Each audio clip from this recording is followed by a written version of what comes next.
Mlaka Maliro ndi mmodzi mwa oyimba amene ndi legend amene nyimbo zake zakhala zikuyankhulira anthu omwe sangathe kuyankhula kapena kuti zakhala zikuyimirira anthu amene mawu awo even atayankhula sangamvedwe. Kuphatikizapo nyimbo za Mlaka Maliro zakhala zomenyera anthu ufulu pozuzula boma, monga nyimbo ya Dzanja Lalemba komanso nyimbo zina. Mchaka cha 2023 Mlaka Maliro anatulutsa nyimbo yozuzula ulamuliro omwe ulipo panopa mdziko la Malawi. Ulamuliro umene ukusogozedwa ndi Dr. Lazarus Makikathi Chakwera. Nyimboyo imatchedwa kuti Siuyu.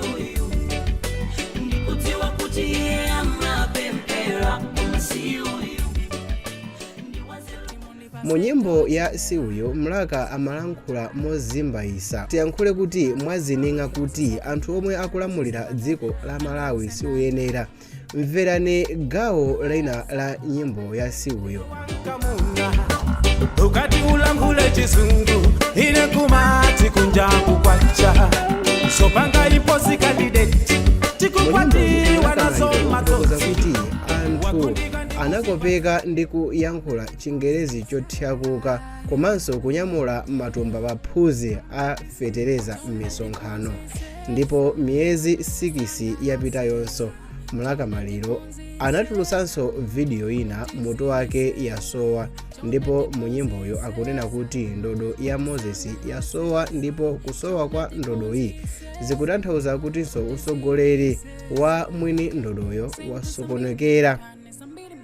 Iyi ndi nyimbo yozuzula ulamuliro umene ulipo mdziko la Malawi, ulamuliro wa MCP umene anthu ambiri analonjezedwa Kenani, koma anthu ambiri amakhulupirira kuti kumene akupitanso siku Kenani koma akupita dziko lina limene sakulidziwa. Kumapeto kwa mwezi wa Septemba mchaka cha 2024 Mlaka Maliro wakhala kulengeza kuti atulutsa nyimbo yatsopano mutu wake Chilungamo, koma nkhani yomwe ili mu nyimbo ya Chilungamo sizikudziwika, koma manong'onong'o awanda. Anthu ayamba kung'ung'uza kuti nyimbo ya Mlaka Maliro amene wakhala akuzuzula ulamuliro umene ulipo mdziko la Malawi muno tsopano wajoyina chipani cha MCP chomwe chikulamuliranso panopa, monga mmene apangira oyimba ena ngati Danlo komanso Skefa Chimoto.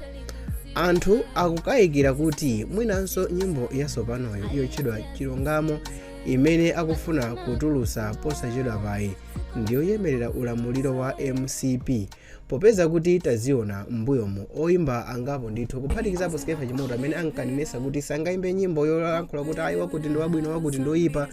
Masiku ano tayamba kuwaona akuyimba nyimbo zosiyanasiyana m'misonkhano ya ndale, zinanso nkumayimba nyimbo pa stage pomwepo zochemerera mtsogoleri.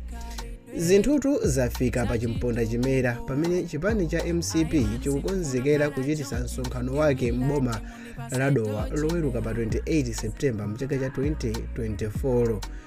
Ukutu kudowa ndi chigawo chapakati chimenenso ndi chotchuka kwambiri ndi ulamuliro wa MCP.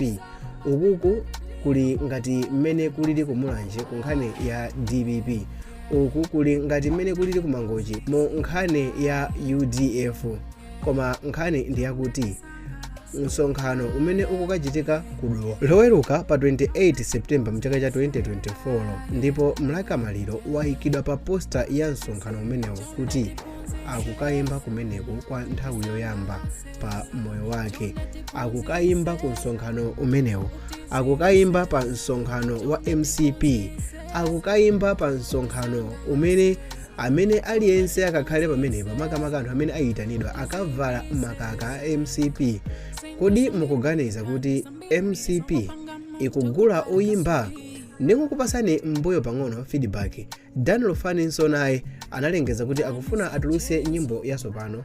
Title inatulutsidwa, thumbnail anthu anaona, artwork anthu anaona, ndipo chilichonse aliyense anali unyadira, aliyense anali kukamwayasa kuti koma Dani ndi chani, kufikira mu nthawi imene anakalandiridwa ku msonkhano wa MCP. Ndipo mkuluyu pa speech yake anayankhula kuti walowa MCP sopano anthu ambiri akupita ku MCP. Kodi kumeneko kuli chitukuko kapena kuli chuma? Dzina langa ndine Samavita, ndikhala ndikupanga ma videos osiyanasiyana okhuzana ndi entertainment, oyimba komanso zandale. Ndingopempha kuti inuyo muchite subscribe kuti video yanga isakuphonyeni, koma pa screen pa pali ma video awiri, mukhoza kusankha iliyonse tikaonane kumeneko, koma musankhe ili kumanja chifukwa kumeneko tofuna tikaone mmene anthu anamusikira Dan Lofani.